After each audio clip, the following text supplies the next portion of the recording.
La niñez hondureña en los últimos días fue blanco de atrocidades que conmocionaron a miles de ciudadanos, con crímenes que dejan mucho que pensar sobre cómo algunas personas se ensañan con los menores de edad. La semana anterior se confirmó que el cadáver encontrado desmembrado en un río de Colón era el de una niña de apenas 6 años de edad. Igualmente, hace unos días en San Manuel Cortés acabaron con la vida de una adolescente de 13 años, quien presentaba heridas de arma blanca. Estos hechos, los más recientes, se suman a una lista infinita de casos en los que menores de edad se convirtieron en víctimas de violencia que no tiene control. Recientemente se ha dado captura a un padrastro que abusó sexualmente de sus 3 hijas, una de 8 años, una de 11 años y una de 13. De acuerdo a expertos, el comportamiento de este tipo de personas que asesinan y abusan de niños es el ignoto que pudo sufrir abusos en su infancia y ahora los replica con otros menores de edad. Las cifras reveladas por Casa Alianza señalan que cada 9 horas ocurre un asesinato en Honduras y las principales víctimas de esta ola de violencia son jóvenes de entre 12 y 18 años de edad. Asimismo, detallan que el 85% de estas muertes son jóvenes que han sido ultimados con un arma de fuego y el 15% con arma blanca. Defensores de derechos humanos instan a las autoridades de seguridad a investigar estos delitos y encontrar al homicida, porque no se descarta que vuelva a actuar contra otro menor. Además, organizaciones no gubernamentales lamentan que estos casos no se esclarezcan, por lo que existe una deuda acumulada por parte de los operadores de justicia, quienes, a pesar de afirmar que la mora judicial disminuye, las estadísticas y testimonios de familiares dicen todo lo contrario. Expertos concluyen que de no existir un programa para prevenir estos hechos por parte del gobierno, lo único que se puede hacer es cuidar a los pequeños y ser conscientes que un descuido puede terminar en tragedia.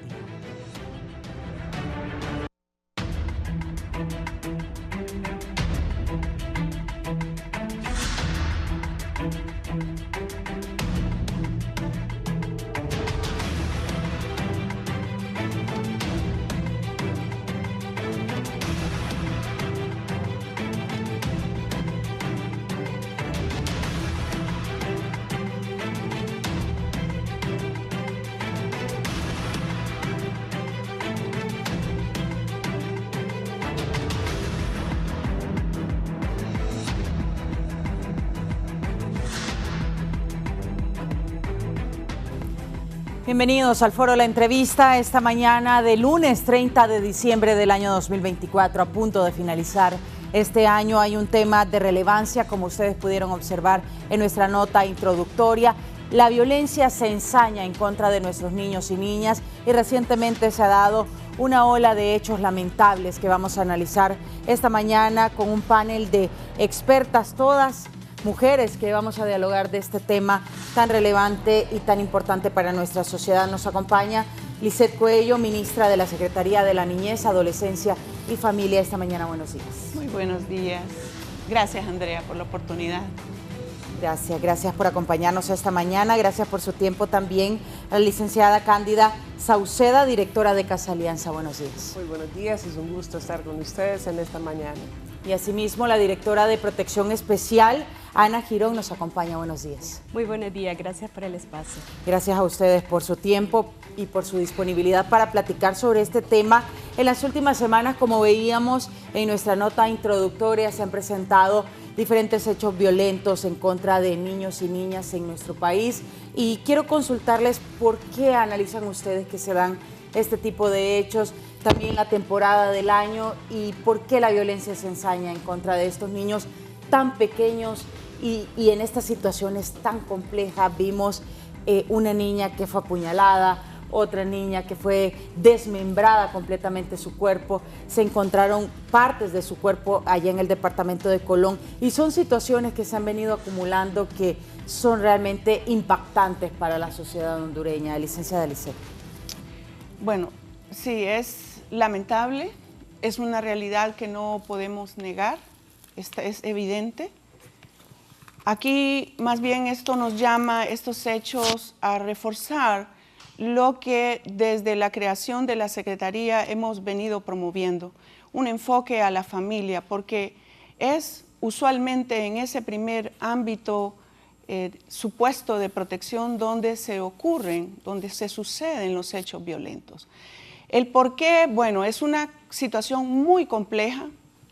Sin embargo, no podemos negar una estructura, un contexto social, económico, una violencia generalizada que definitivamente afecta a los niños y las niñas. En el ámbito familiar, las condiciones de estrés en la dinámica, en las relaciones de familia, generado muchas veces por la falta de empleo, la frustración que pueden tener la familia frente a sus incapacidades económicas, pero hay otro elemento importante que yo quiero señalar y es el tema del uso y abuso de drogas en el ámbito familiar. Además de esto, estas condiciones generan dinámicas violentas que canalizan hacia los más vulnerables, que son los niños y las niñas. Esta complejidad y este contexto, nosotros estamos proponiendo, reitero, desde la Secretaría, un llamado, por ejemplo, a la academia, a las universidades. Necesitamos estudios sociológicos que nos den información, datos, incluso ensayos sobre esa causalidad, para poder enfrentarla con acciones estratégicas de prevención. Entonces, nuestro llamado es a la academia para la investigación, porque esa respuesta del por qué, como dije, en este contexto de violencia, de condiciones que generan una dinámica familiar violenta, amerita investigación. Y si queremos, o más bien, estamos enfrentando una situación social que, como lo estamos viendo, llama a una reflexión profunda. ¿Qué está pasando en la sociedad, en el entorno familiar, en las comunidades, que se den hechos tan lamentables y horribles como lo que hemos visto en los últimos, en este último mes prácticamente? Y ella usa una palabra horrible. Es horrible también para nosotros como prensa que nos llegan esas imágenes en crudo y ver la realidad de la violencia y cómo se ha ensañado en contra de nuestras niñas, sobre todo. Niñas de 6 años, 13 años, que están en estos contextos tan violentos que terminan asesinándolas, quitándoles la vida. Para nosotros ha sido impactante tener que mostrar estos casos durante estas últimas semanas y tener que informar de manera adecuada también sobre estos temas, porque hay una situación de trasfondo muy complicada. Hay unos casos en donde dentro de la misma familia se dan este tipo de hechos violentos y el contexto realmente es terrible. ¿Por qué se dan este tipo de hechos desde su punto de vista también, licenciada? Sí, la vulnerabilidad de las niñas en nivel general se ve ampliada sobre todo pues en el entorno en el cual ellas se están desenvolviendo, un entorno que no está dando ni los cuidados parentales necesarios o indispensables para que un niño o una niña pueda crecer en las condiciones de protección adecuadas, ¿verdad? Que es una de las situaciones con las cuales pues nosotros vemos que los niños están siendo afectados. Pero hay otros múltiples factores, aparte de la violencia intrafamiliar, la falta de acceso a la educación muchas veces de la misma familia, ¿no? Que también se ve afectada, poca inteligencia emocional para manejar los conflictos familiares o los conflictos que tienen a nivel interno en los núcleos familiares. Y por otro lado, las desigualdades de género y el impacto que también tiene lo que es el crimen organizado en nuestra sociedad, ¿verdad? Entonces son como algunos de los factores, esa pobreza extrema que lleva a unas condiciones de vida, ¿verdad?, en las cuales nuestros niños se ven afectados y en condiciones más vulnerables. También la pregunta para la licenciada Ana Girón: ¿por qué se dan este tipo de hechos de violencia ensañada y esa violencia terrible en su máximo esplendor contra nuestras niñas y niños? Sí, bueno, muchos de los factores ya los mencionaban mis compañeras anteriores. La violencia es un fenómeno multicausal. Tiene muchas raíces, ¿verdad? Muchas causas, como ya lo decía, y muchas de ellas son patrones culturales que nosotros venimos también promoviendo a lo largo de los años. Hay conductas que nosotros promovemos diciéndoles a nuestros niños que vayan y abracen a un tío, por ejemplo, vayan y abracen a personas con las que ellos realmente no se sienten cómodos, y ellos nos generan algunas alertas porque la violencia en realidad tiene muchas caras, no solamente es una, y las violencias que nosotros estamos viendo en este momento ya es como el extremo de la violencia, es esa cara que nadie quiere ver, pero empieza mucho antes de eso. Hay muchos síntomas antes de eso. Entonces, es muy importante que todos nosotros vayamos viendo cuáles son esos signos de alarma que nosotros podemos ir identificando para poder prevenirla. Y la familia sí es un espacio importante para poder detectar los primeros signos de violencia, pero también hay toda una comunidad que promueve violencia. Entonces, cada uno de nosotros tenemos que ser conscientes de cuál es nuestro papel en esta sociedad y cuál es la importancia de que nosotros también nos volvamos espacios protectores para esta niñez. Y nosotros también como padres de familia, pues crearnos esa conciencia y generar la confianza también con nuestros hijos de poder platicar sobre estos temas, de explicarles cuáles son los límites y que ellos también los entiendan. Vamos, ministra, también a platicar sobre la exposición de nuestros menores de edad. ¿Qué estudios tienen ustedes en relación a esto? ¿Qué tan expuestos están nuestros niños y niñas a este tipo de violencia? Pues realmente volvemos al tema de que es alarmante. Nosotros como Secretaría, solo en este año, hemos atendido más de 30,000 denuncias en todo el territorio. Recuerde que nosotros como Secretaría, una de las grandes responsabilidades que tenemos es la protección inmediata frente a una vulneración. Nosotros pensamos que la confianza de la ciudadanía ha incrementado y por eso tenemos estos registros tan altos, porque hemos promovido, estamos diciéndole a la ciudadanía que estamos recuperando la deuda histórica institucional en materia de niñez con la creación de una secretaría, que uno, reitero, de sus roles es la protección inmediata. Entonces la ciudadanía está llamándonos en todo el territorio. Lamentablemente hay estadísticas mayores en las principales ciudades, pero también tenemos estadísticas en lugares recónditos, en aldeas, en donde quizás el aislamiento mismo, yo no atribuiría como decimos, de un solo a cuestiones culturales. Sin embargo, hay prácticas dentro de algunas regiones en las que la violencia casi que se ha normalizado. Y eso es una condición que genera pues estos casos. Entonces, imagínese usted, hay algo importante como Secretaría que quiero señalar. Cuando nosotros tenemos estas denuncias que vienen de diferentes fuentes, la policía, por ejemplo, muy frecuentemente nos llama por niños y niñas abandonados, como reciente pasó con una niña abandonada en la Rivera Hernández, una bebé.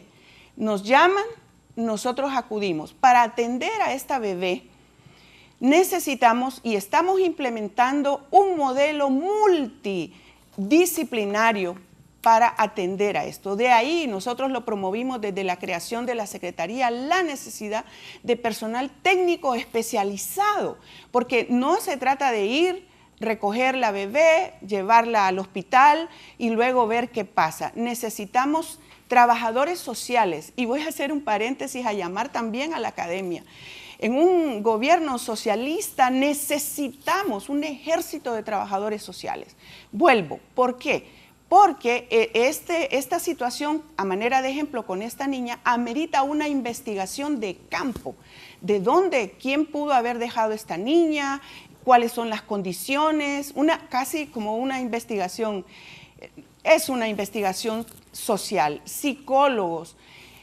Aunque la bebé está pequeñita, siempre el abandono, la violencia marca el desarrollo emocional del ser humano. el haber sido abandonado desde las primeras horas y quién sabe qué pasó durante el embarazo.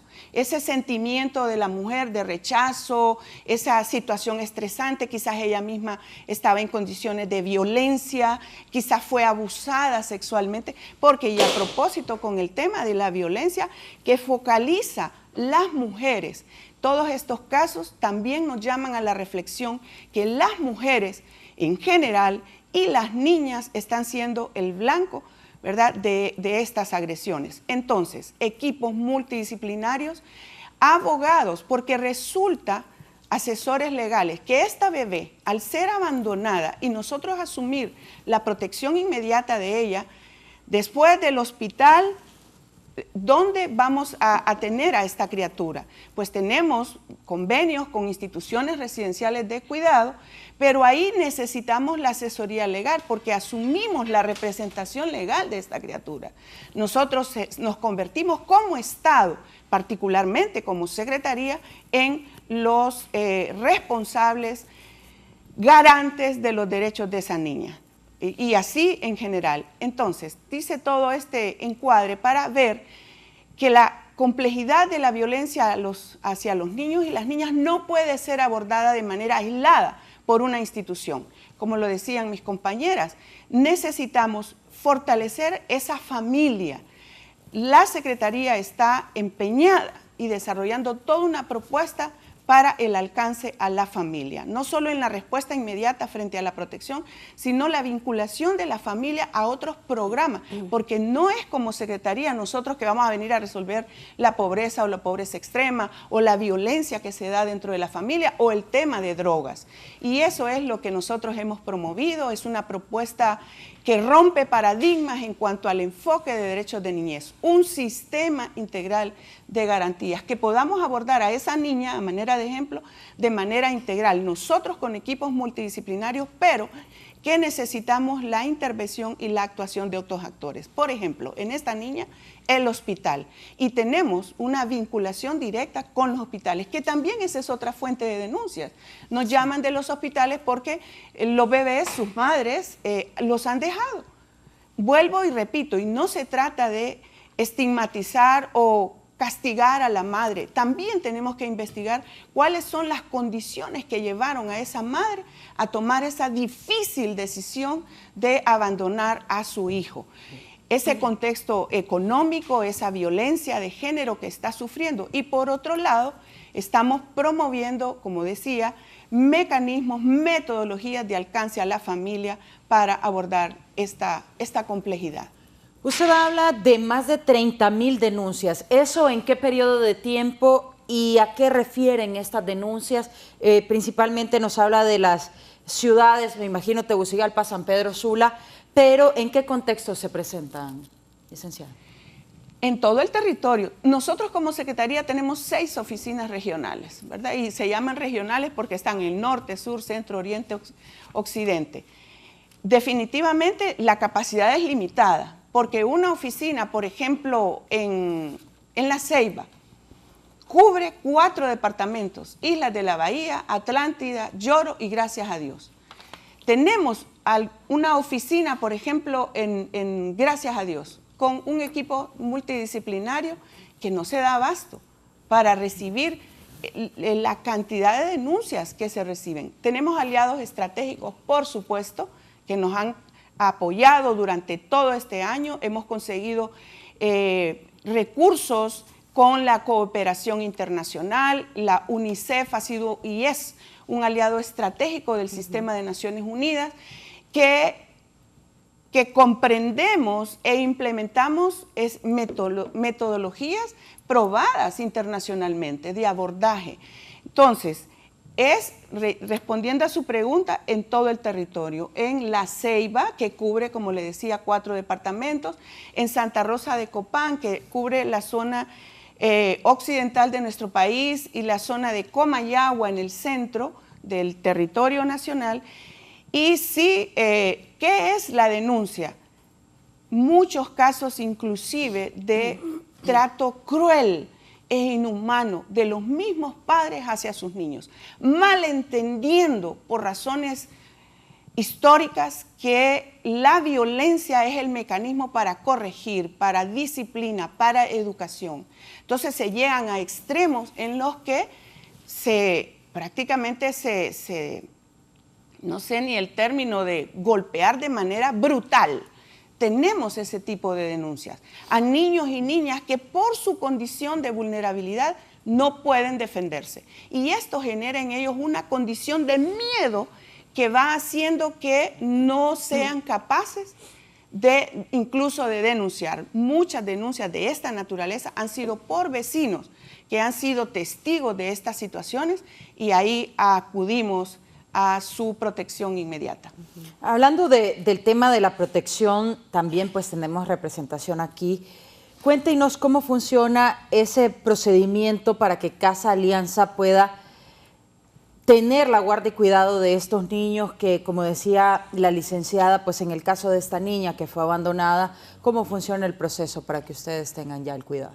Bien, nosotros tenemos un proceso de articulación bastante ya establecidos por años, ¿no? Casa Alianza desde hace 37 años está brindando atención a niñez en situaciones de riesgo y en situación de vulnerabilidad. Y hacemos coordinación con la CENAF, con la CICES, ¿verdad? Para poder, para que ellos nos refieran a nosotros los niños que vienen pues con este tipo de problemáticas.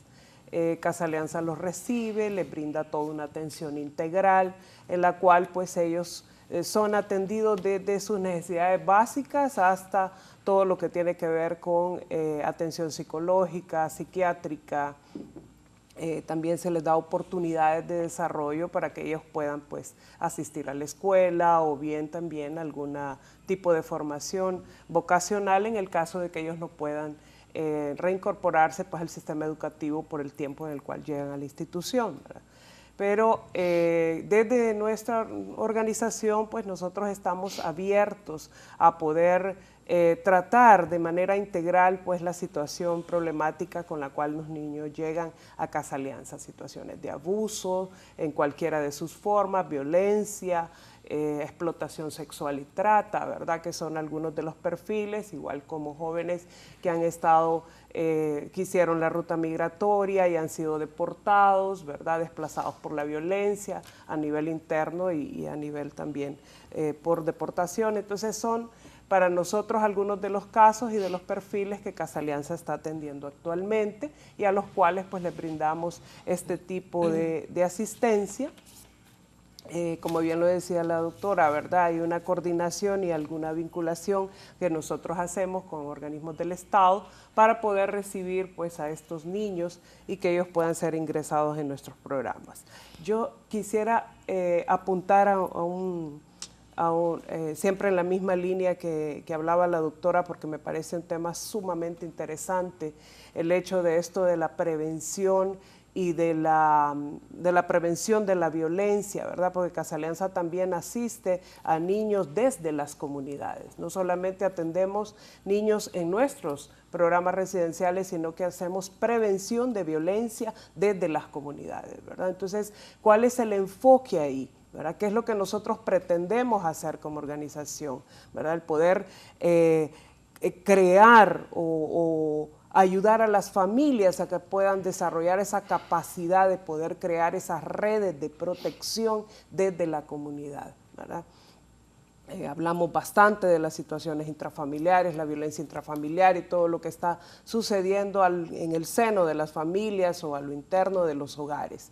Pero ¿qué estamos haciendo como organizaciones también como para apoyar a las familias, ¿verdad? Porque todo esto es un entorno, o sea, sabemos de las falencias que tiene, pues las fallas que tienen los sistemas de protección infantil en el país, lo sabemos, ¿no? Pero ¿qué hay que hacer? ¿Verdad? Nosotros desde Casa Alianza estamos promoviendo estas redes de protección desde las comunidades, ¿verdad? Para poder desarrollar esas habilidades de protección que las familias puedan tener, la iglesia, ¿verdad? En la comunidad, nosotros hacemos un llamado, y yo aprovecho esta oportunidad para hacer un llamado a las familias, a las mismas comunidades. Ustedes son los primeros en identificar. Ustedes son los primeros que ven o detectan esos comportamientos equivocados, esos comportamientos sospechosos, ¿verdad? De riesgo de violencia, de riesgo de abuso que se está dando en las comunidades. Pero no se queden callados, es necesario denunciarlo, es necesario hablar, ¿verdad? Muchos de ustedes yo sé que se quedan callados por temor a ser amenazados, por temor a que sus propios hijos también puedan ser afectados, pero entonces asistan a organizaciones como la nuestra, que estamos para orientarles, para ayudarles, para poder acompañarles en estos procesos de denuncia, pero no podemos quedarnos callados, ¿verdad? Las comunidades pueden ejercer una red de protección bastante fuerte e importante para poder evitar que estos actos atroces de violencia, ¿verdad?, que se están dando en estas zonas vulnerables continúen dándose. ¿Qué porcentaje de niños de estas, por ejemplo, 30,000 denuncias terminan en Casa Alianza? Nosotros tenemos una población específica de niños de 12 a 18 años, ¿verdad? Entonces, estos son los perfiles que nosotros tenemos y pues en el año podríamos decirle que la atención que nosotros damos a los niños es más de 2,000 niños. Okay. Varía, pero está alrededor de más de 2,000 niños. Más o menos en ese rango. En ese rango. Ahora, cuéntenos cómo trabaja Casa Alianza para evitar que estos niños sean revictimizados y que sufran dentro de la institución también lo mismo que han sufrido en sus hogares. Uno de los temas muy importantes que también debe de ser manejado desde las comunidades, insisto en esto, es la parte de que los niños aprendan acerca del tema de sus derechos. Los niños deben de conocer sus derechos, ellos deben de saber qué es abuso, ¿verdad?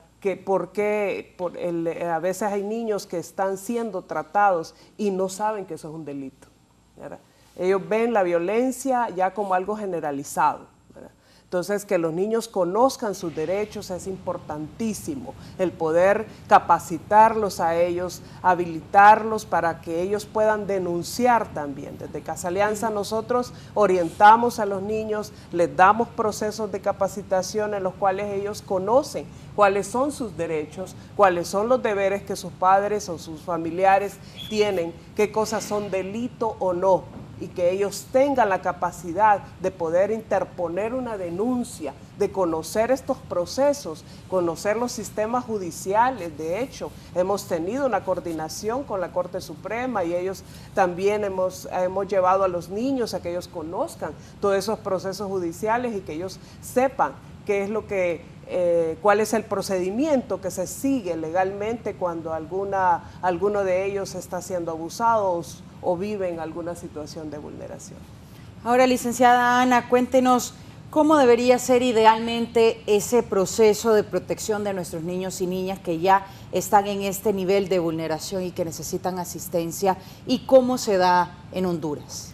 Sí, bueno, estamos trabajando en un sistema de protección que pueda dar respuesta desde el nivel comunitario. Como ya lo mencionaba la licenciada Cándida, es muy importante la respuesta que se pueda dar a nivel comunitario y estamos justamente en este momento creando una ruta de protección a nivel comunitario que sea capaz de detectar esas alarmas y poder saber a qué institución acercarse, porque muchas veces las personas no saben que están ante una vulneración y si saben, acuden a una institución que de verdad no les va a apoyar. Entonces, para ahorrarles ese camino, entonces estamos trabajando una ruta sencilla que la gente pueda conocer, saber que está ante un tema de violencia o ante un tema de vulneración y que pueda saber ante qué instancia acudir. Si ya toca las puertas de cualquiera de nuestras oficinas regionales, como ya mencionaba la doctora, hay un equipo multidisciplinario que se desplaza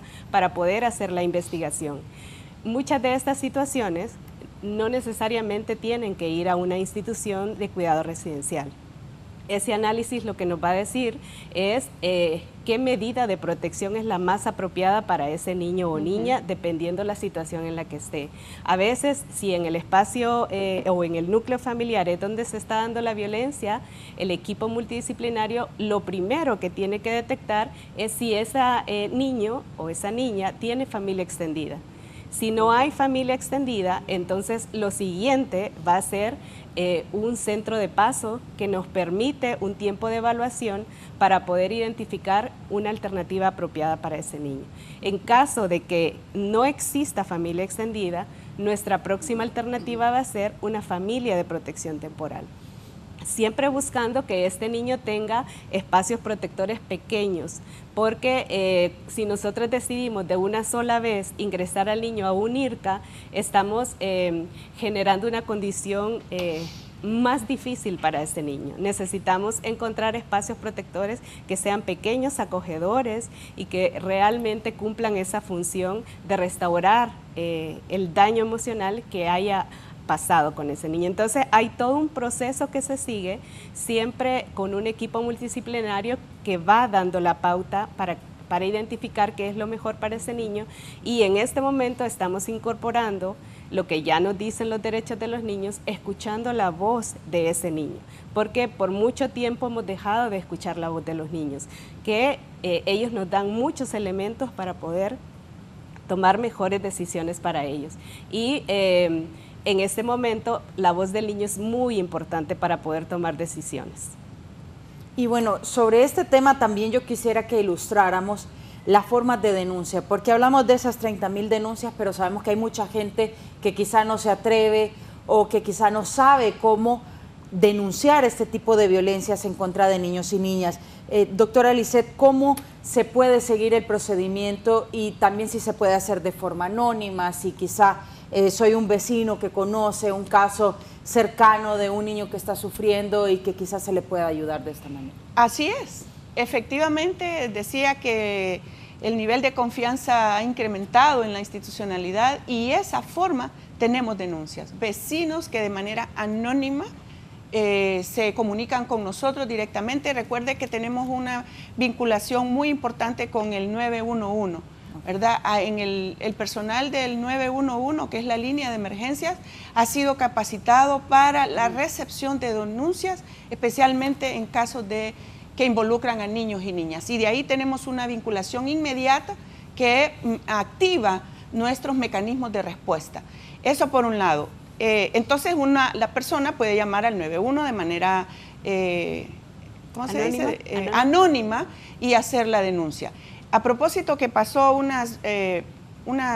video sobre la policía, tengo que reconocer un aliado estratégico para nosotros es la policía, porque la policía también es una de las primeras fuentes en donde los vecinos o alguna gente va y les denuncia situaciones de violencia. Entonces la policía, pues en muchos casos de inmediato atienden la denuncia, pero nos comunican para actuar de manera integrada, ¿no? Integrada, exactamente. Claro, en algunos casos la policía interviene porque hay que rescatar un niño víctima de algún abuso o cuando son abandonados en territorio, en solares baldíos.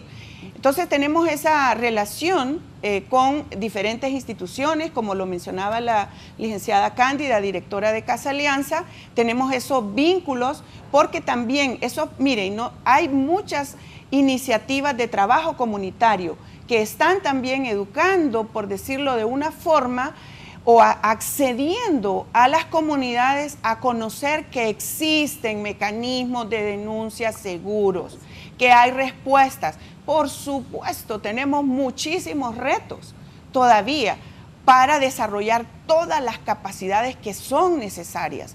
No se trata de una secretaría grandísima que pueda responder a toda esta necesidad. Se trata de un sistema integral en donde cada situación sea abordada de manera interinstitucional. Por ejemplo, y lo mencionaba nuestra compañera, el tema de la familia, ¿verdad? La importancia de la investigación y el conocimiento de la familia. Y si la familia tiene condiciones de violencia, pues están en un estrés psicoemocional por pobreza extrema, se trata de otra institucionalidad del Estado que hoy, a diferencia del pasado, existen programas de alcance a las familias, programas reales de alcance a las familias en condición de pobreza y pobreza extrema. Es decir, esa articulación interinstitucional es la respuesta que se tiene que dar frente a ese niño o a ese niño víctima de una vulneración. No es solamente la Secretaría y lo asumimos, lo estamos haciendo con toda responsabilidad. Responsabilidad en la creación de una estructura que responda, con la integración de personal calificado, como lo explicaba, no solamente sensible, porque la sensibilidad se adquiere en un momento, es tener las capacidades para responder frente a esta complejidad. Por otro lado, un elemento importante de esta Secretaría es la cobertura territorial. Como le decía, 6 oficinas regionales, 14 locales, que estamos fortaleciendo porque eso es parte de los retos. Tener esa capacidad de cobertura a nivel nacional con la vinculación, y aquí hay un elemento estratégico importantísimo, las alcaldías. Recientemente hemos firmado un convenio con la Asociación de Municipios de Honduras, en el que estamos comprometidos mutuamente a fortalecer la responsabilidad que deben asumir los alcaldes en sus municipios, que es allí donde se suceden las violencias. ¿Cómo el alcalde asume esa y las alcaldesas asumen esa responsabilidad? Con la convocatoria de lo que está en el marco de la ley Cigadena, de los consejos municipales que integran todas las instituciones en la comunidad, en el municipio, para responder de manera integral. Allí hay organizaciones de sociedad civil que a nivel local nos apoyan y responden a la protección que necesitamos. En centros de paso, como lo explicaba la licenciada, de manera transitoria y temporal, entre tanto se hacen las investigaciones sociales, psicológicas, de asesoría legal y se fortalece, que es otra cosa importante, en el sistema integral, la relación que tenemos con el Ministerio Público. También, y estamos fortaleciendo esa capacidad de nosotros no, obvio, sino quiero decir, esa relación del Ministerio Público para que se generen institucionalmente condiciones con fiscales especializados en la niñez. Creo que solo tenemos, según las últimas estadísticas que leí, 50 fiscales especializados en niñez en todo el país. Pueden 50 corregirme. para 30.000 denuncias. Imagínese usted la capacidad que se necesita en el Ministerio Público y en general en todo el sistema operador de justicia para efectivamente hacerle justicia a ese niño que ha sido vulnerado, y que tenemos la responsabilidad como Estado, a través de esa articulación interinstitucional, de darle respuestas de justicia, de impacto, de rehabilitación y reinserción social. ¿Qué porcentaje de éxito han tenido, doctora, con estas denuncias en cuanto a la justicia, a que se lleve a término todo el proceso y que si se determina que una persona es culpable de haber ejercido violencia en contra de un menor, termine en la cárcel o termine siendo procesado de forma adecuada? ¿De cuánto es el porcentaje? Lamentablemente todavía es mínimo. Todavía necesitamos fortalecer esa capacidad de respuesta. Sin embargo, se ha resuelto muchos casos.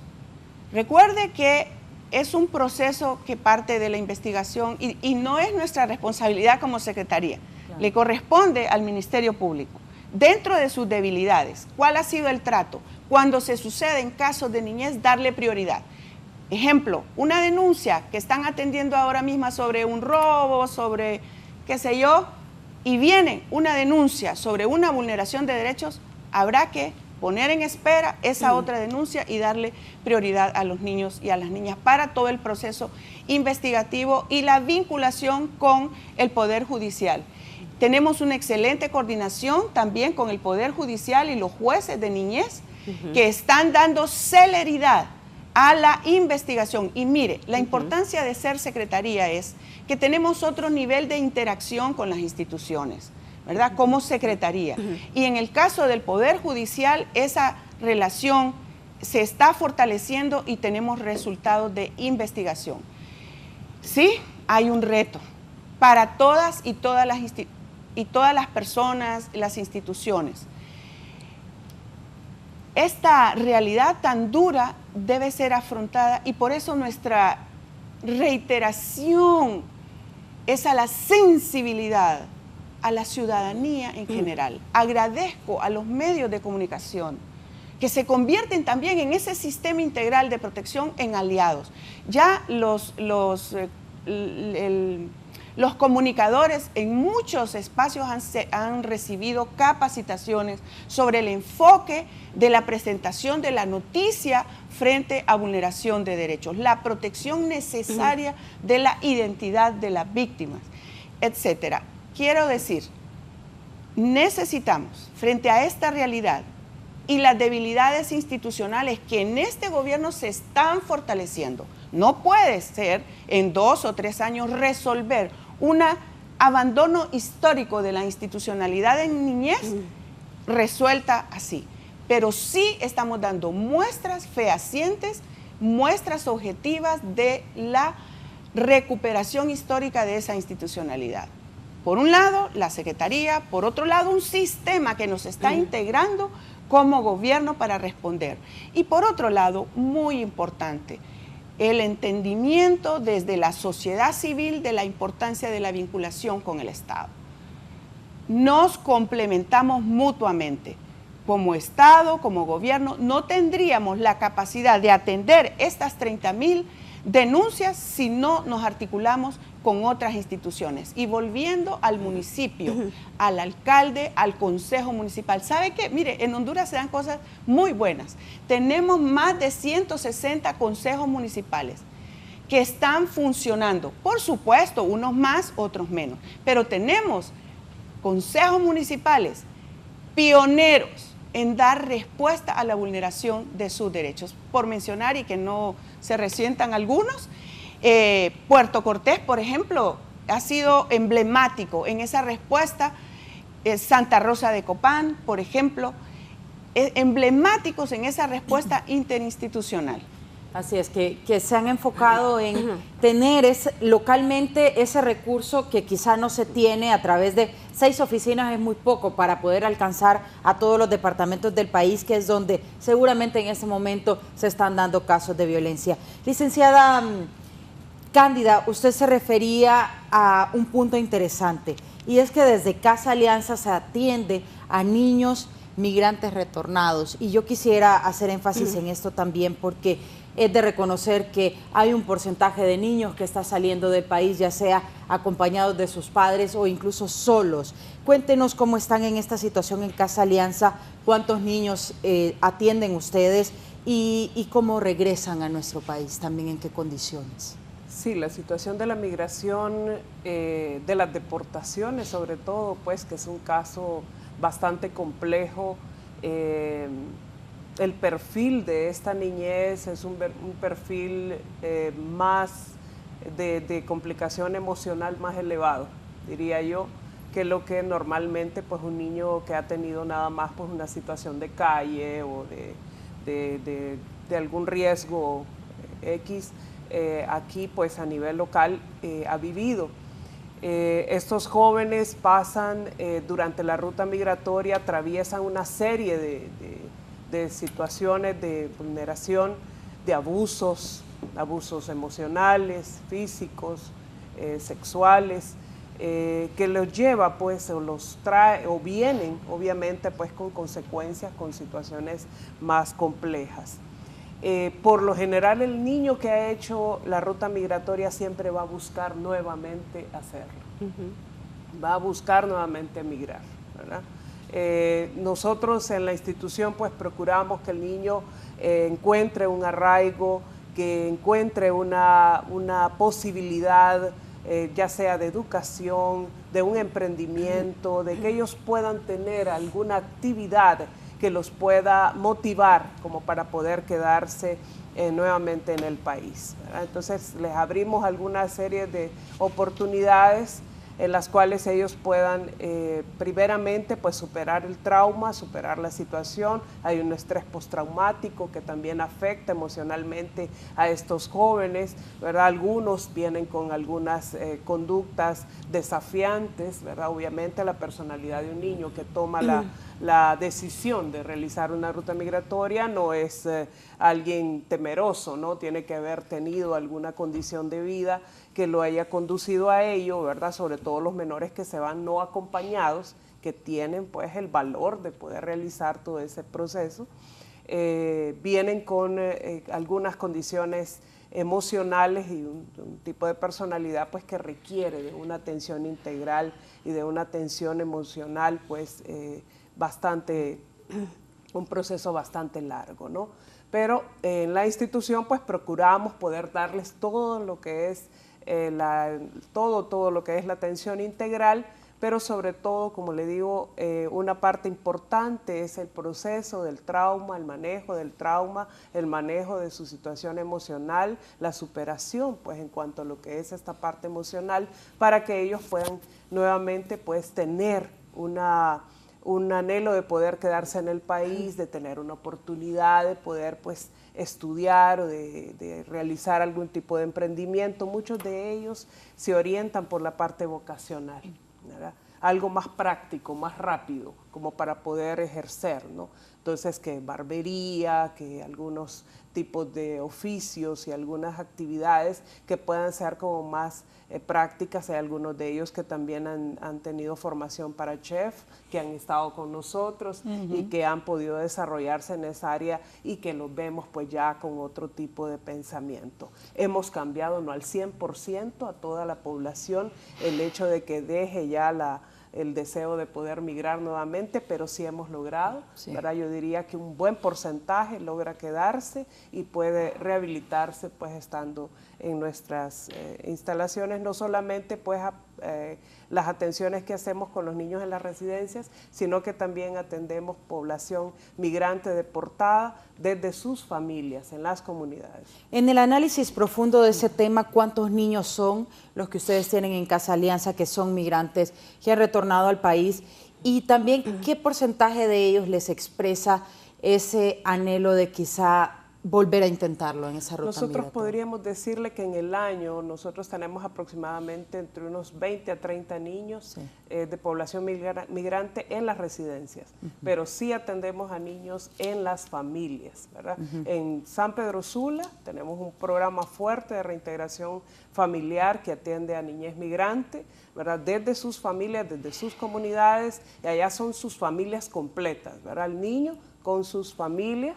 Entonces hablamos nosotros que ya es una población ya más grande, ¿no? Hablamos aproximadamente en Tegucigalpa y San Pedro Sula, aproximadamente unas 100 familias que son atendidas, que es población migrante.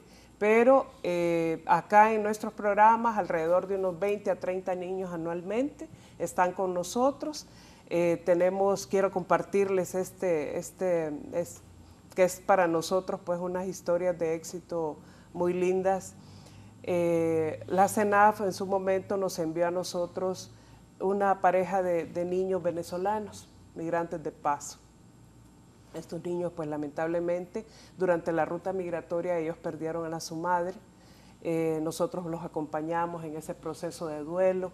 Y los jóvenes, pues los niños están con nosotros todavía, ¿verdad? No hemos podido realizar debido a que la situación de reintegro, de repatriación a su país no es tan fácil porque la situación familiar con su papá no es tan óptima, y tan fácil de manejarla, en el sentido de que el papá está en Estados Unidos, no está en su país. Entonces tenemos que investigar muy bien, ¿verdad? Todo ese proceso de investigación, como decía la licenciada Ana, de poder ver si esa familia extendida, tíos o parientes, realmente pues son lo mejor para los niños. Ellos están con nosotros, se han acostumbrado al país, a las costumbres, ¿verdad? Pero sabemos que el mejor lugar para ellos obviamente es su familia, ¿verdad? Nosotros tenemos más que claro eso, ¿no?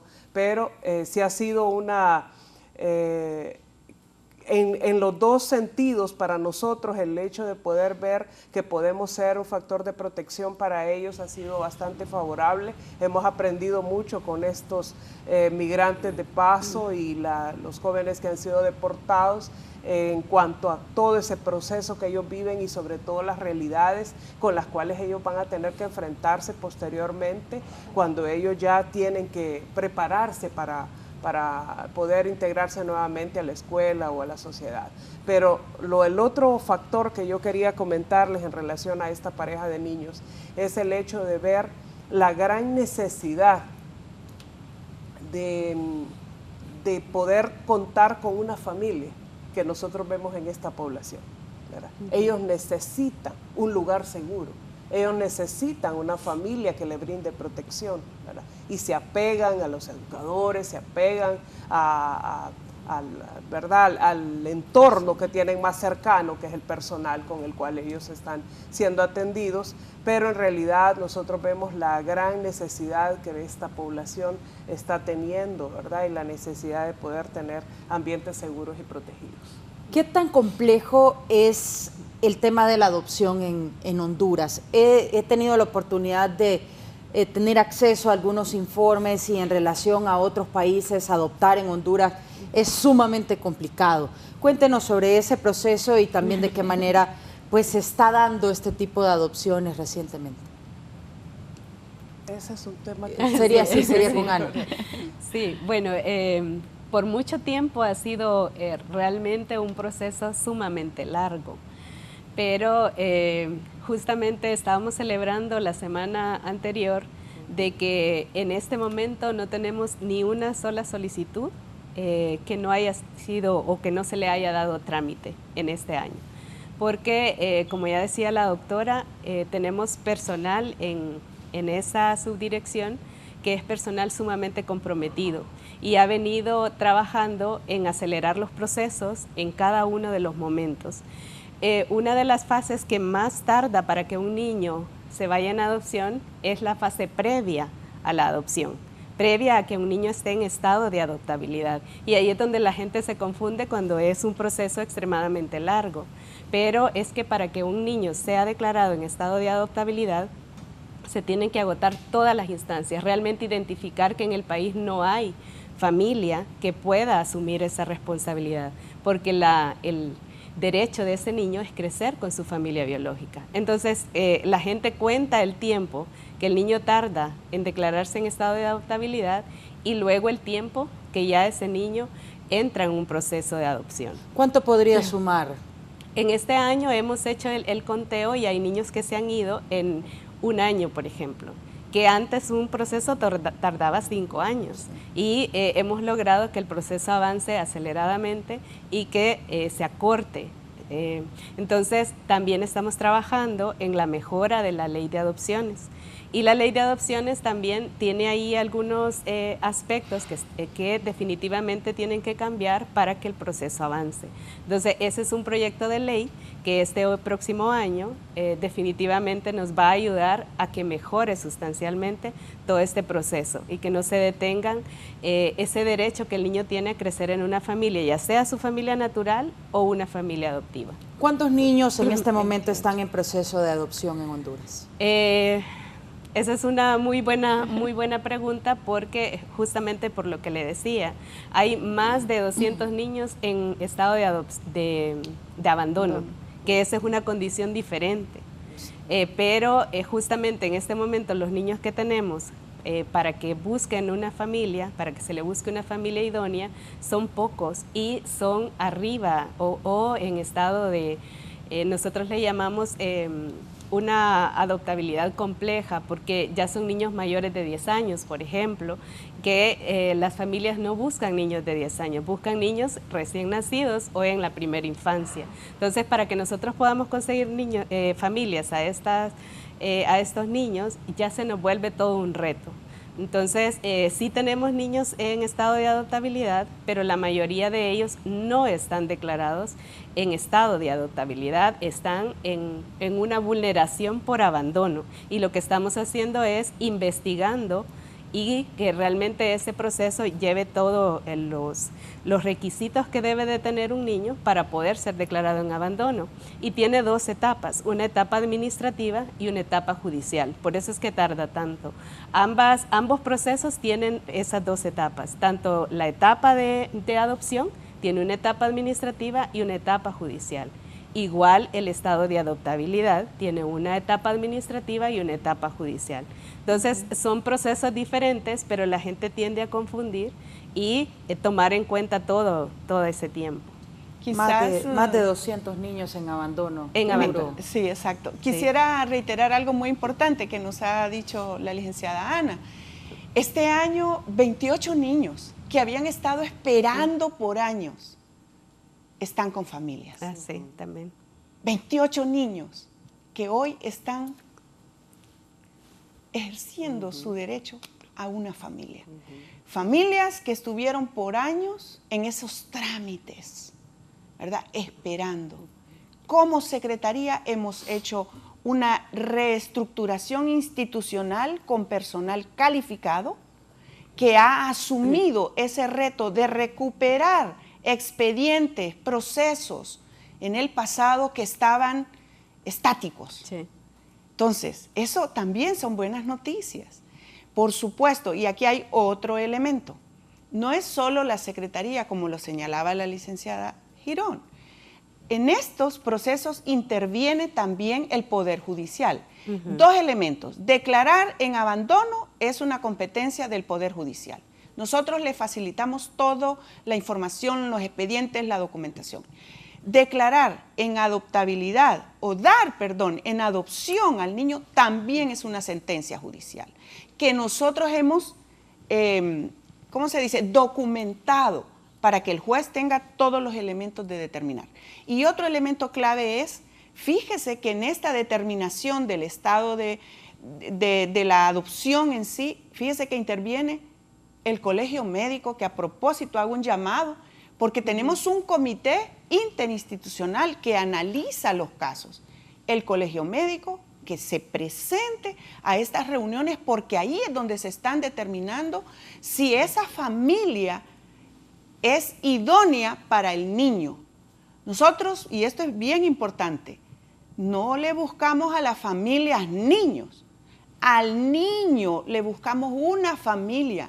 Y miren, eso parece sencillo, pero sustancialmente es importante, ¿verdad? Porque en el proceso de adopción sí hay muchas familias que dicen que quieren adoptar niños, pero hay que hacer toda la investigación, cuál es la razón, ¿verdad? Para adoptar niños, y eso es complejo. ¿Cuántas familias están dispuestas a adoptar niños, según las solicitudes que ustedes tienen? Muy pocas a nivel nacional.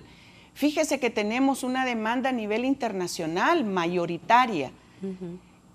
Y por eso también hay que hacer el llamado a la familia hondureña, porque no solamente necesitamos, bueno, asegurarnos que la familia es idónea. Esa declaración de idoneidad la hace el colegio médico, el colegio de trabajadores sociales, el colegio de psicólogos y el colegio médico, psicólogos, colegio de abogados y nosotros. Entonces, no es solamente eso, sino el seguimiento después a esto. Entonces, cuando se trata de familias internacionales, por supuesto tenemos convenios con los gobiernos que involucran estos procesos de adopción y con las instituciones. Entonces, el seguimiento se da, pero es mucho más complejo. Cuando son familias nacionales, evidentemente el seguimiento a la situación de los niños. Y algo muy importante, una vez que el niño es dado en adopción, cada 3 meses, estos equipos multidisciplinarios del que nosotros hablamos, imagínense cuántos equipos multidisciplinarios para diferentes situaciones, dan seguimiento a la familia cada 3 meses, después de 1 año cada 6 y después del tercer año una vez al año hasta que el niño cumpla 18 años.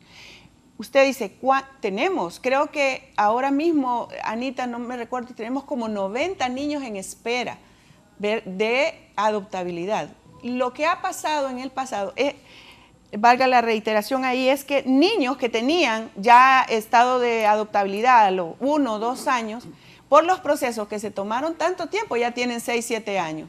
Y las familias que estuvieron interesados ya no están interesadas. El tema de adolescentes para adopción es otro gran reto que tenemos, porque ya lo señalaba la licenciada y Cándida lo sabe muy bien, las familias prefieren niños pequeños, que además eso habría que discutir, porque cuando usted quiere ser padre, No tiene importa la exactamente, edad usted del quiere ser padre. Pero bueno, ese sería otro Doctora, bonito programa. A mí me impacta como el análisis de esta sociedad, porque Honduras es una sociedad peculiar.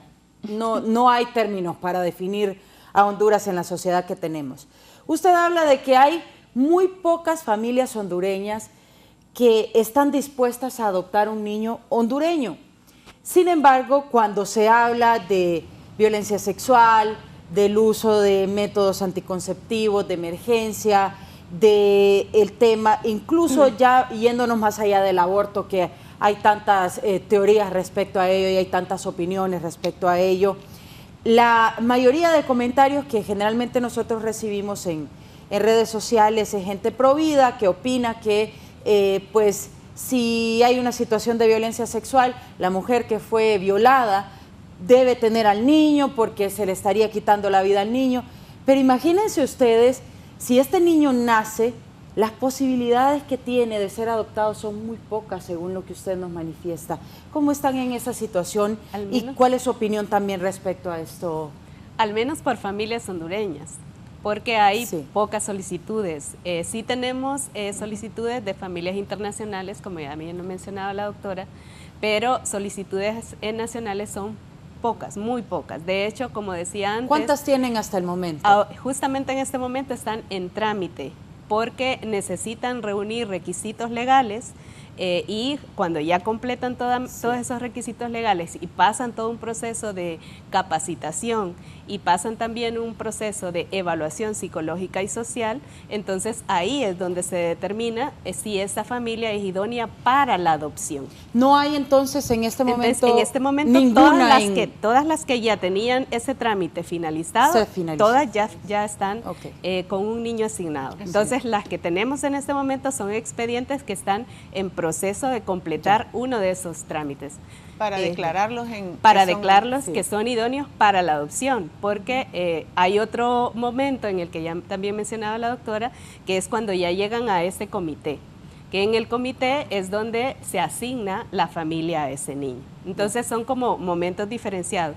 La pregunta suya es, si tenemos expedientes en este momento esperando por un niño, no, porque están en proceso para ser declarados idóneos para la adopción. ¿Cuántos en proceso?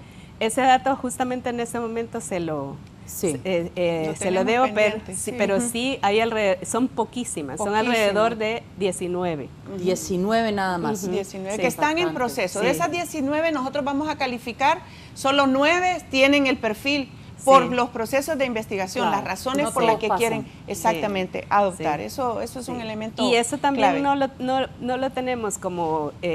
claramente el dato, porque también dentro de la Secretaría hay diferentes áreas. Claro, tienen que ir cumpliendo requisitos. Entonces pasan primero por Secretaría General y luego llegan a la Subdirección de Adopciones.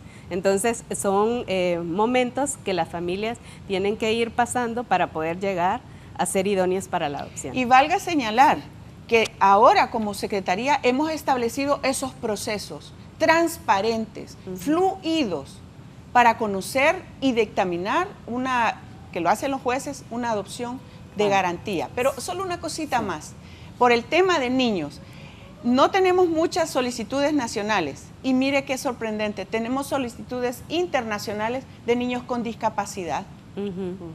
Que los niños con discapacidad también son abandonados, también están en situaciones de riesgo y no son para las familias nacionales candidatos a la adopción. Tenemos una agencia especializada internacional en familias que quieren y ya hemos tenido casos de éxito.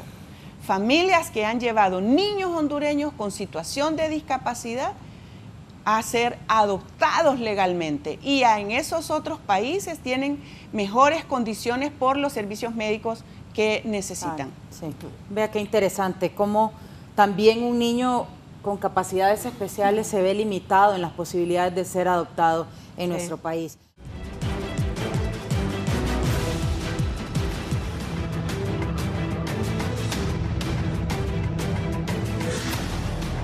Estamos de regreso con más del Foro La Entrevista, hablando sobre que nuestros menores de edad están siendo víctimas de violencia en los extremos que usted podría pensar son inimaginables, pero en Honduras se están dando. Recientemente la prensa informaba sobre la situación de 3 pequeñas.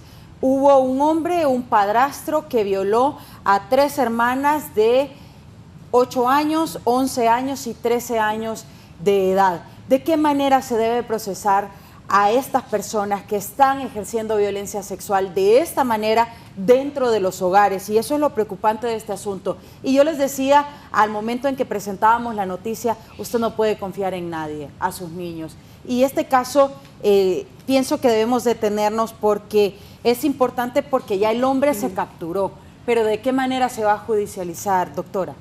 Bueno, ahí es donde nosotros hablamos del sistema en general operador de justicia, la investigación, la determinación de la culpabilidad y la sentencia, ¿verdad? Ya nosotros no es que no tenemos un sistema judicial, tenemos un código procesal penal, tenemos leyes.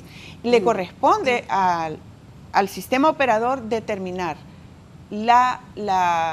determinar el, ¿cómo se dice? La sanción. La sanción, ¿verdad? La justicia para estas niñas. Y es ahí donde yo le decía al inicio, como sociedad necesitamos la participación de la academia. ¿Qué nos está pasando como sociedad? Que personas llegan a estos niveles de violencia hacia las niñas especialmente, y investigaciones sobre precisamente, ¿y qué pasó? ¿Cuál es el seguimiento? ¿Dónde están? ¿Cuáles son las penas? Porque vuelvo, como secretaría nos corresponde la protección inmediata, pero otros actores tienen que proceder con la investigación y la judicialización de los casos. Es necesario también dar muestras fehacientes, emblemáticas, de que el sistema operador de justicia hace justicia a los niños y a las niñas. Es su derecho y somos un Estado responsable de garantizar el derecho de las niñas y los niños. Necesitamos una investigación, necesitamos sociólogos, antropólogos, gente que pueda hacer ese análisis integral, estructural, que analice la psique, la mentalidad en el día de hoy en estos contextos. Porque no es fortuito, no es de la nada. Habrá que investigar qué nos está sucediendo como sociedad. ¿Y para qué las investigaciones? Precisamente para proponer acciones de resolución, de prevención. Porque si determinamos causas, situaciones, contextos de riesgo, podemos implementar programas, acciones de prevención para estas situaciones. ¿Qué opinan ustedes de las penas que establece el Código Penal en contra de estas personas que violan niños, que ejercen este tipo de violencia y que es incluso muy común, tristemente, en nuestro país? Que las penas, para empezar, deben aplicarse. Deben aplicarse, para empezar, que esa mora, que esos procesos que no llegan a una sentencia se agilicen y se apliquen las sentencias ya determinadas. Que la sociedad en general contribuya, en primer lugar, a la protección para que esto no suceda. Pero en segundo lugar también a la denuncia y en tercer lugar a la exigencia como sociedad de que los procesos lleguen al término que determinan nuestras leyes. Tenemos que tener una proactividad ciudadana para demandar un sistema operador de justicia que tenga los recursos, que tenga las capacidades para atender en general todas las situaciones de violencia que acontecen, pero especialmente hacia los niños y las niñas por su condición de altísimo riesgo, por ser vulnerables. Sí. Ahora, la consulta se la traslado a cada una de ustedes, las penas para estas personas, tanto que han asesinado a menores de edad. Recientemente hemos visto casos brutales de violencia contra niñas, y también las penas contra los que ejercen violencia sexual. Sí, el poder ver que un 10% llega a un caso de resolución es una situación muy deprimente en el país, ¿verdad? Causa tanta frustración el ver cuántos de estos casos quedan en impunidad, ¿verdad? Lamentablemente no llegan a ser judicializados de la manera adecuada o oportuna, ¿no? Y esas son como algunas de las situaciones que frustran a la comunidad en general y dice, ¿para qué voy a denunciar? ¿Para qué voy a poner esta denuncia, verdad? Si en realidad vemos que no hay un sistema de justicia que pueda aplicarse de tal manera que pueda llegarse al caso de que esta persona pueda ser condenada por el delito, ¿no? Entonces son algunas de las acciones que vuelven a la población, en alguna manera pues se vuelve frustrante el hecho de saber que estos casos no llegan a estos finales, ¿no?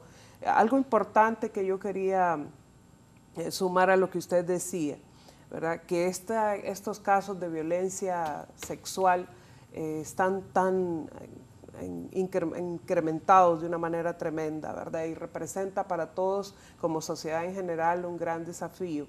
Pero sobre todo, leyendo yo un poco acerca de un informe que el Centro de Derechos de la Mujer informó, que cada 4 horas, ¿verdad? Cada 4 horas hay una mujer que está siendo víctima de violencia sexual, ¿verdad? De agresiones sexuales.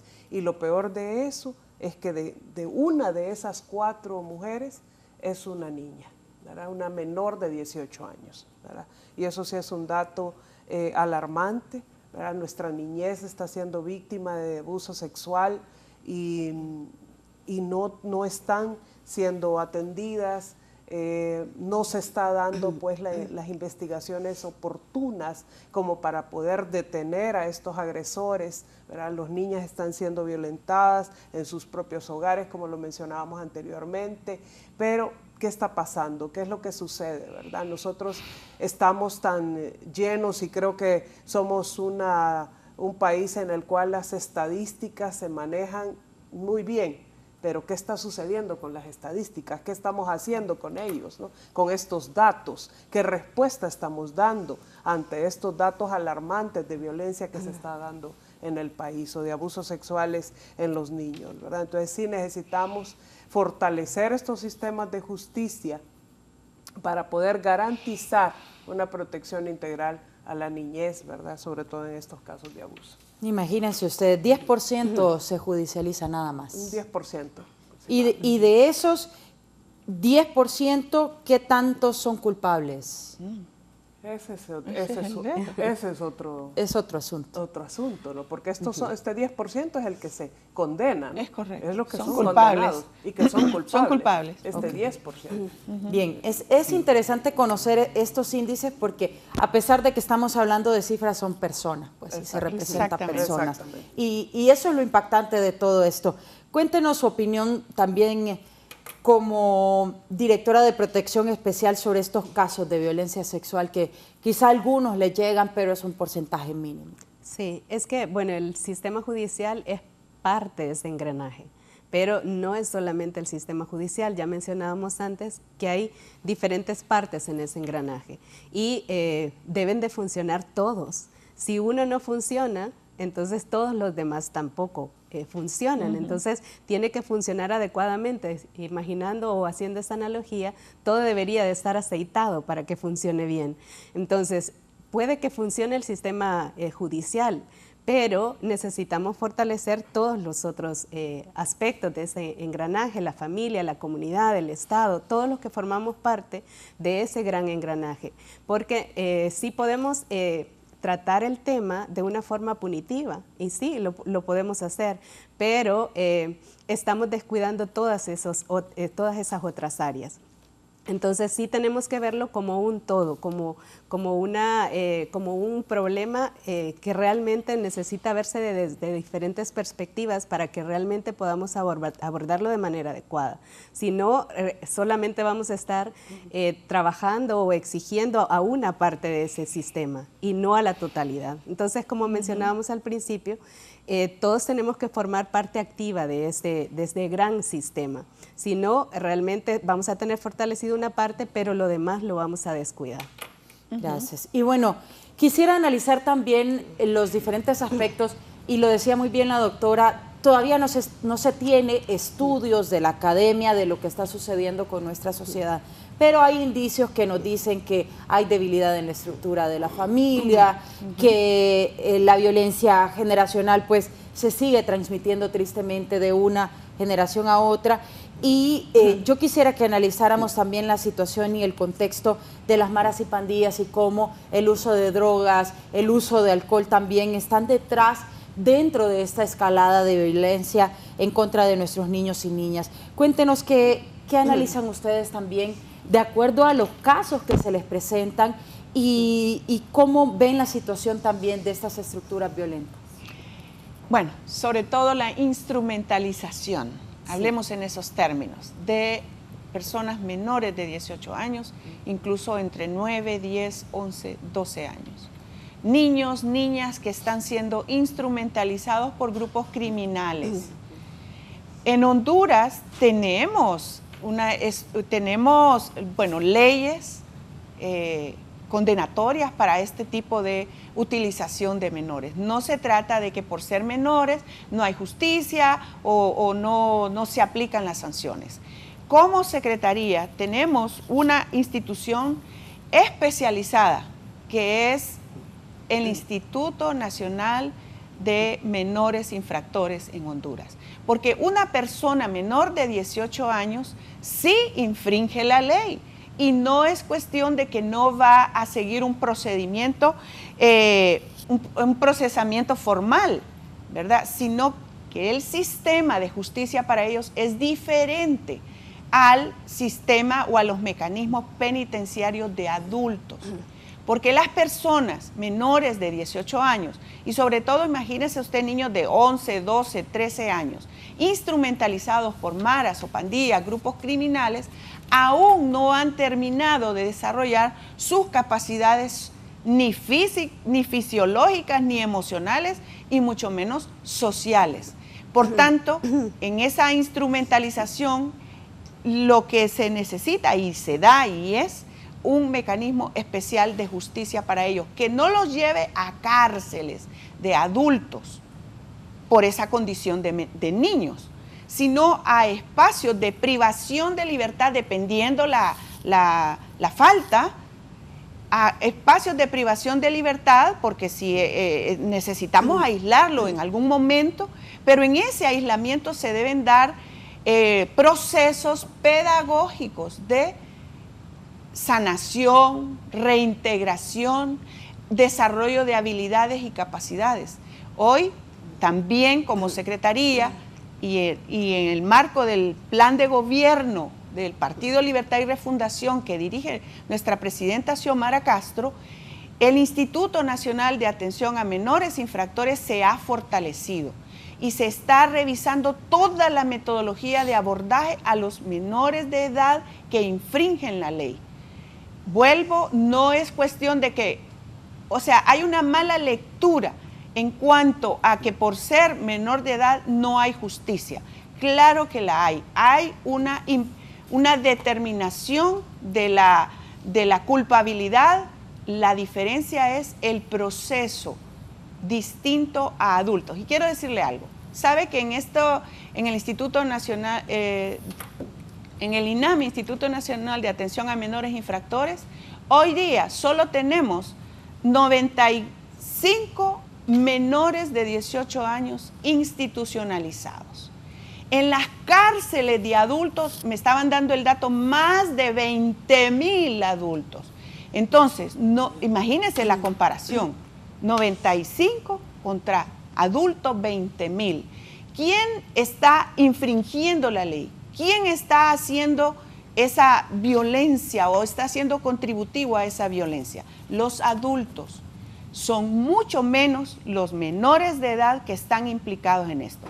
Y el instituto, el INAMI es por sus siglas, Nacional de Atención a Menores Infractores, está incluso revisando las metodologías que en gobiernos anteriores la propuesta se vio y se dio altamente punitiva y penalizadora, con centros que lejos de ser pedagógicos de integración se constituyen en cárceles de máxima seguridad. Estamos como Secretaría, con el Instituto Nacional, revisando la aplicación de esas medidas, recuperando esa deuda histórica, ese abandono y generando condiciones para la reinserción y reintegración, porque son personas menores de 18 años que tienen una vida por delante y no pueden ser condenados a quedar en una estructura penitenciaria de adultos. Es complejo. No es sencillo, porque tenemos, como lo decía la licenciada Ana, tenemos que hacer un análisis integral de las condiciones que generaron. Nosotros decimos, es que el Estado abandonó a estos niños. Si han sido cooptados por grupos criminales, habría que revisar qué es lo que no tuvieron. No tuvieron acceso a educación, no tuvieron una familia integrada, fueron víctimas de condiciones de uso y abuso de drogas. Entonces, ¿qué nos corresponde? Y estamos en ello, desarrollando programas interinstitucionales para accederles a ellos esas oportunidades que no tuvieron, y hay historias de éxito. Reciente, unas semanas atrás, tuvimos una exposición. Mire, estos jóvenes que están ahora mismo en centros pedagógicos tienen talentos increíbles, porque la pintura, la música son mecanismos de canalización del estrés interno. ¿Qué necesitamos para estos jóvenes? Crearles esas condiciones en las que puedan expresar. Y semanas anteriores tuvimos una exposición y obras de arte, realmente de arte. No solo por la expresión estética, no solo por la expresión armónica, sino porque uno puede leer, bueno, depende el observador de la obra, ¿verdad? Pero uno puede leer esa capacidad artística de expresión. Entonces, mire, ¿verdad? Es complejo, pero en el tema de instrumentalización también estamos actuando, no con un enfoque punitivo y de cárceles, sino con un enfoque de reintegración, restauración, restitución del derecho a los niños y las niñas. ¿Qué tan complejo es recuperar a un menor desde el punto de vista de Casa Alianza que ha caído en maras y pandillas y sacarlo de ese círculo de violencia?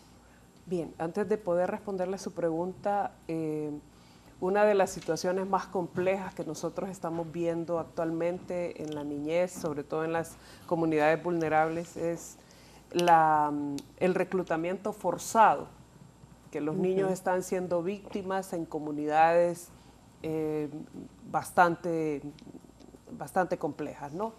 Que son ya sitios que están dominados por el crimen organizado, ¿verdad? Entonces los niños están siendo reclutados para ser parte de pandillas y de maras, niños a corta edad, hablamos de niños de 8 años en delante que están siendo reclutados para el crimen organizado, preparados para el crimen organizado, ¿verdad?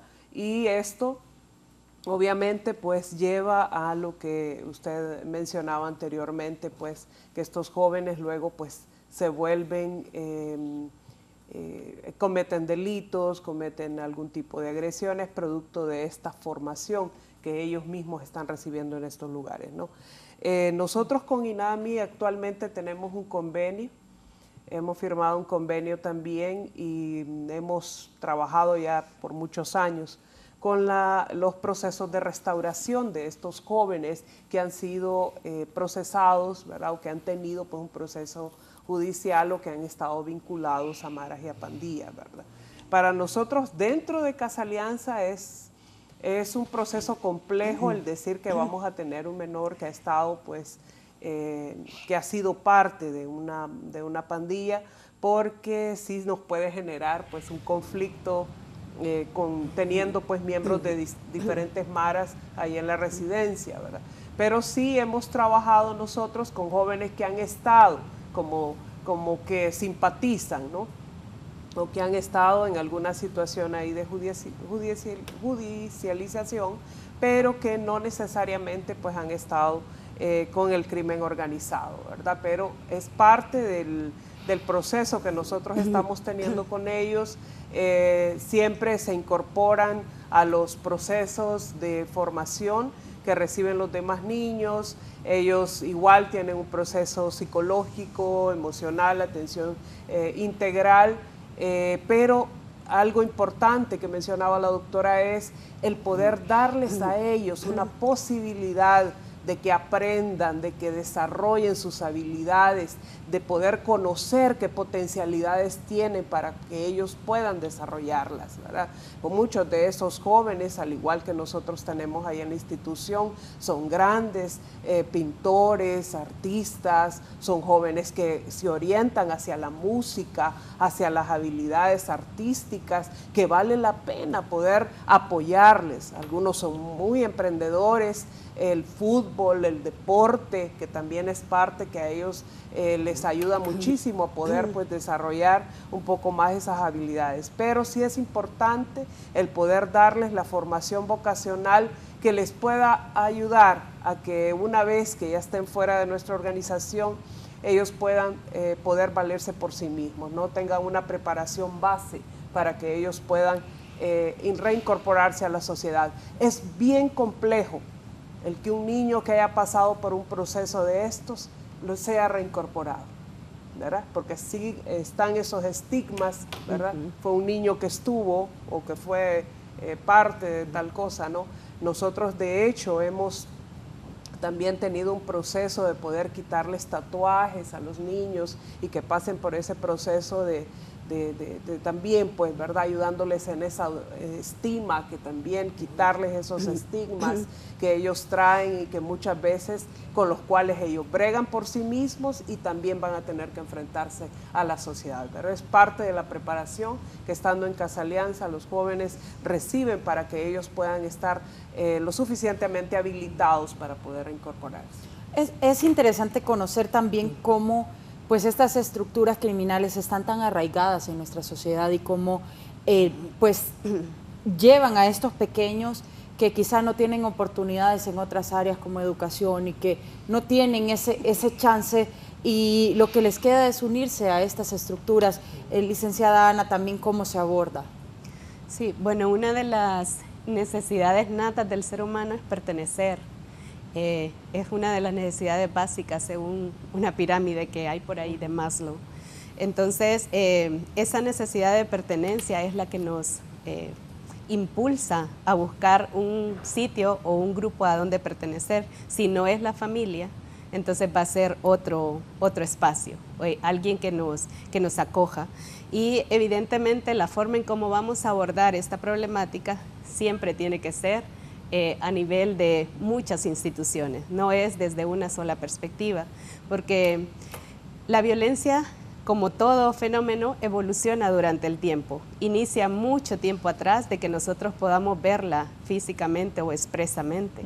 Entonces, sí nosotros tendríamos que empezar a identificar esas alertas, como ya lo mencionábamos antes, de esos niños que podrían ser víctimas o que podrían ser reclutados por diferentes grupos y que realmente al final, como usted la pregunta que hacía, es difícil traer de regreso a un niño desde este punto, cada vez es más difícil. Entre más lejos vaya un niño o entre más experiencias dolorosas haya vivido, es mucho más complejo y requiere equipos profesionales, requiere programas especializados, entonces es mucho más barata la prevención. Es mucho más efectiva la prevención. Entonces, justamente en ese punto es donde estamos en este momento, fortaleciendo toda esa parte preventiva, identificando de qué manera nosotros podemos crear todo un mecanismo de protección que realmente funcione desde el nivel comunitario hasta el nivel estatal, porque solamente de esa manera es que nosotros vamos a poder recuperar a nuestras niñas. Así es. Y bueno, voy a hacer... Volvemos a lo mismo, sí. Andrea, esa falta de prevención desde la comunidad, desde la familia, ¿no? Que pueda evitar que estas situaciones se den. Algo importante que solo quiero terminar con esto, son como 30 a 40 niños que nosotros atendemos en nuestras residencias con estos perfiles, ¿verdad? Atendiéndolos desde sus comunidades y otros jóvenes que atendemos ahí en la residencia. Es bastante la población. Sí. Y esto amerita un presupuesto especial para poder dar una atención a esta población que tanto lo está necesitando.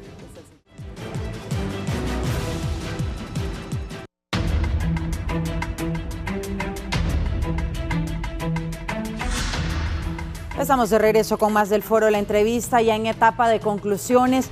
¿Qué hacer? ¿Qué hacer para tratar de evitar que nuestros niños caigan en estas situaciones, en el máximo nivel de violencia, en los brutales asesinatos que se han dado recientemente? Luego, hablando de violencia sexual y otros tipos de violencia que tristemente se viven en los hogares hondureños, licenciada Ana. Sí, el primer espacio protector que nosotros tenemos como sociedad es la familia, ya hemos hablado de eso anteriormente, y muchas veces confundimos la crianza positiva con la falta de establecer límites. Nosotros tenemos como padres de familia que establecer esos límites, por ejemplo, el uso de pantallas, la cantidad de tiempo que los niños se exponen a las pantallas. Eso provoca serios daños a nivel de cerebro, en un cerebro inmaduro que no ha terminado de formarse, entonces eso provoca serios daños. También el hecho de no dormir a tiempo, un niño debe de acostarse antes de las 10 de la noche, por ejemplo. Hay niños que se desvelan hasta las 2 de la mañana jugando algún tipo de juego, o esas comidas con exceso de azúcar, que ahora ya no controlamos cuánta cantidad de azúcar le damos a los niños, simplemente nos piden y les damos lo que ellos nos piden. Toda esa falta de límites van provocando diferentes conductas en los niños y cada vez a más temprana edad los niños están generando violencia. Ahora, yo no sé si en algún momento ustedes vieron unas imágenes de una niña en un supermercado botando cosas, experimentando una violencia desmedida. Entonces eso también es falta de límites y todo lo que estábamos mencionando anteriormente. Entonces los padres ejercemos un rol sumamente fundamental en todo eso. ¿Cómo enseñarle a una niña o un niño de corta edad los límites sobre su cuerpo? ¿Cómo explicarle que no debe ser víctima de violencia sexual y a no normalizar y a poder contarnos también como adultos lo que le está sucediendo? Sí, muchas veces con los niños se juegan los secretos y generalmente decimos esto no lo contesta nadie más, pero en la familia se debe de evitar contar secretos. No hay secretos en las familias. Entonces, la comunicación con los niños es sumamente fundamental, que nos cuenten absolutamente todo y sobre todo enseñarles cuáles son esas partes privadas que no deben de tener contacto con absolutamente nadie. Es esa formación que debemos de ir dando como padres de familia, pero también con la ayuda de la escuela, con maestros formados en educación sexual para esos niños. Eso es muy importante, que los niños tengan conciencia de su cuerpo y cuáles son los límites que deben de establecer y qué pasa si alguien accede o traspasa esos límites. Debe de inmediatamente comunicar a esa figura de confianza que ese niño tenga, porque los adultos vamos a saber qué hacer. Bien, es importante conocer sobre cómo actuar también. Licenciada Cándida, su conclusión sobre el tema y qué debemos hacer. Hay muchos padres de familia que quizá nos están viendo, cómo actuar en esos momentos. Bien, siempre nuestro llamado y felicito al canal por estos programas, porque al final nosotros nos volvemos un ente preventivo, un ente de prevención ante estas situaciones de violencia que se están presentando en el país. Siempre nuestro llamado a cada uno de ustedes como padres de familia a poder ocuparse de la educación y de la protección de sus niños y niñas, ¿verdad? Hablamos nuevamente de estos cuidados parentales. Es necesario que los padres puedan tomar esa responsabilidad que como padres tenemos de poder proteger. El hogar es el mejor ambiente de seguridad que debe provocarse o darse a un niño, ¿no? De que se debe de producir un ambiente que pueda ser suficientemente protector para que el niño crezca de manera saludable, ¿verdad? Para que él pueda desarrollarse de manera saludable, ¿verdad? Tomando en consideración lo que la licenciada Ana también decía de estos otros temas, ¿verdad? Pero lo otro, animarles siempre a poder crear esas redes de protección que debemos de realizar, tanto lo que es familia, sociedad, iglesia, comunidad, la policía, ¿verdad? Todos los actores involucrados debemos de crear redes de protección a favor de la niñez, ¿verdad? Si el sistema está fallando y no estamos dando todavía pues la protección integral a la niñez como debería de darse, pues seamos la comunidad, seamos la sociedad, seamos la familia, esos entes, esas redes de protección que podamos evitar que estas situaciones de violencia se sigan incrementando en la vida de cada uno de los niños y niñas que estamos viendo actualmente, ¿no? Debemos de crear ambientes de protección que puedan evitar, ¿verdad? Y quitar, ¿verdad?, estas situaciones de violencia que se están dando actualmente. Doctora, también su conclusión sobre este tema tan delicado y tan complejo, también cómo enfrentar y nuevamente recuérdenos cómo denunciar este tipo de actos. La línea 911 está en coordinación con nosotros. También estamos en un proceso con la línea 110, 110, que estamos en un proceso con la Secretaría de Seguridad para activarla y que dé respuesta más inmediata. Por un lado, para la denuncia. No podemos desubicarnos de un contexto general de violencia que canaliza hacia los niños y las niñas precisamente por su condición de vulnerabilidad y canaliza en el seno de la familia. También tenemos que, y lo dije y lo reitero, hacer todavía más estudios, una investigación sociológica, antropológica, qué está sucediendo con la sociedad hondureña y por qué estamos viendo estos crímenes horribles que nos llaman a una demanda de un sistema operador de justicia que efectivamente haga justicia. También es importante entender la garantía de derechos de niñez, el cumplimiento y la respuesta frente a vulneraciones en una articulación interinstitucional, funcionar como un sistema que hace efectivo impacto social. No es una sola secretaría, debe ser, y así estamos implementando en el gobierno del Partido Libertad y Refundación que comanda nuestra presidenta, en la integración y articulación para responder de manera más completa a la vulneración de derechos.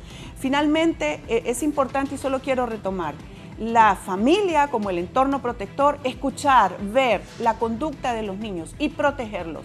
No denunciar es volver a vulnerarlos. Creo que tenemos que asumir con responsabilidad que no denunciar es vulnerarlos nuevamente. No secretos, como decía la licenciada, y en los otros dos espacios importantes, en la comunidad, la iglesia.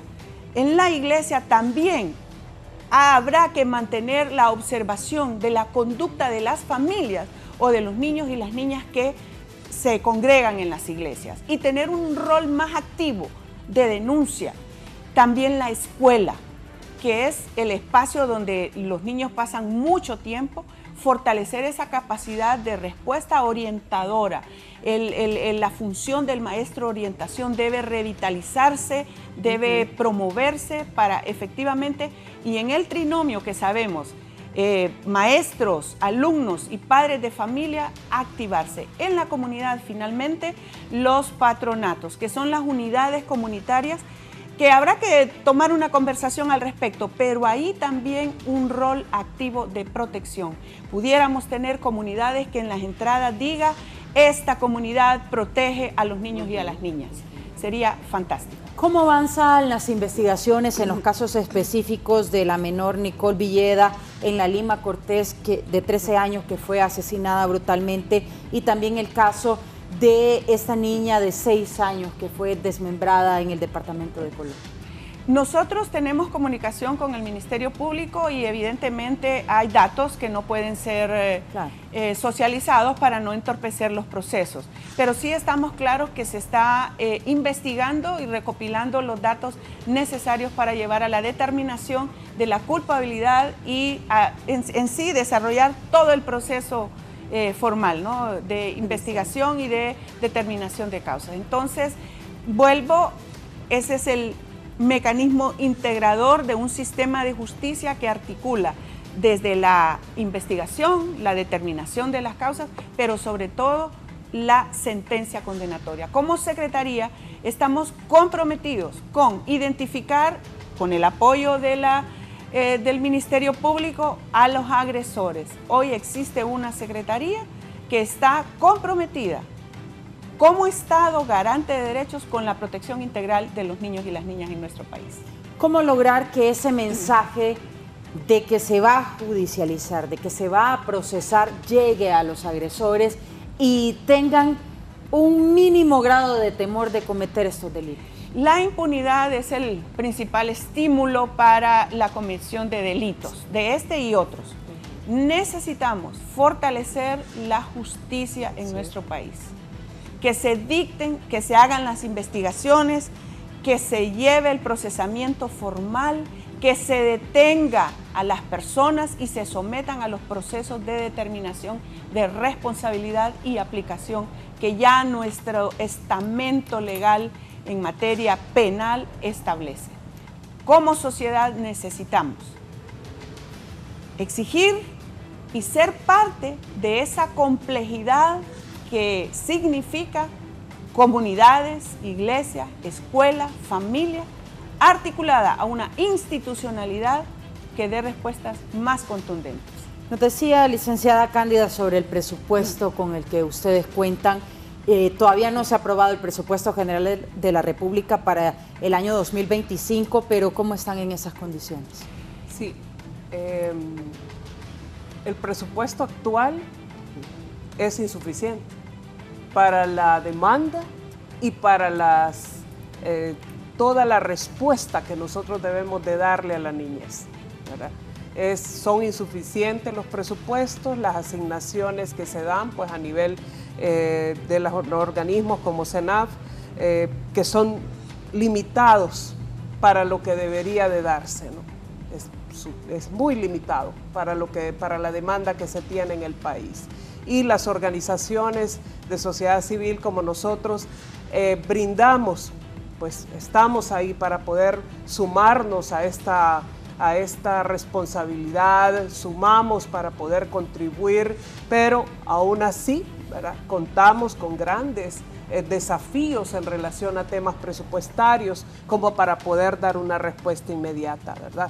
Entonces, considero que el tema de la niñez debe de ser un tema que debe de estar en la mesa del Congreso Nacional, que debe de considerarse ese presupuesto asignado para poder tener opciones, mejores estrategias, mejores para fortalecer estos sistemas de justicia en el país que puedan dar poder dar las soluciones inmediatas, ¿no? Debemos de exigir esa justicia inmediata, ejemplar, enviar ese mensaje contundente de que en Honduras sí se está haciendo algo por la justicia a favor de la niñez que está siendo violentada en sus derechos, ¿verdad? Que sí se está haciendo algo importante en relación a lo que se está manejando con estos temas de violencia o estos actos de violencia en el país. ¿Cómo va a disminuir? A medida que los casos se judicialicen, que podamos tener mejores sentencias, ¿verdad?, que podamos tener procesos de investigación más contundentes que puedan dar respuesta a las situaciones que se están pasando en el país, ¿verdad? Esta solución, obviamente, pues sabemos que no solamente debe darse en el ámbito judicial, como lo hemos estado mencionando en todo el programa, sino que también es necesario que los sistemas de protección infantil a nivel general puedan también ser fortalecidos en temas de inversión, más en la prevención, en la protección de la niñez, ¿verdad? Son otros temas importantes a los cuales hay que darle la suma atención. Bueno, y así finalizamos este foro, la entrevista. El mensaje es para esas familias. Entendamos bien el mensaje y entendamos que tenemos que hablar con nuestros pequeños de estos temas, explicarles los límites. Dejemos el tabú de lado porque al final pues el futuro de estos pequeños depende de nosotros, y también a la prensa pues la cobertura de estos temas, hacerlo con la delicadeza del caso y evitemos mandar mensajes erróneos sobre la violencia sexual, sobre todo infantil, y la violencia que está afectando a nuestros niños y niñas y que lamentablemente en las últimas horas le ha quitado la vida a tantos y tantas de ellos. Nos despedimos, quédese usted con la programación de Canal 11.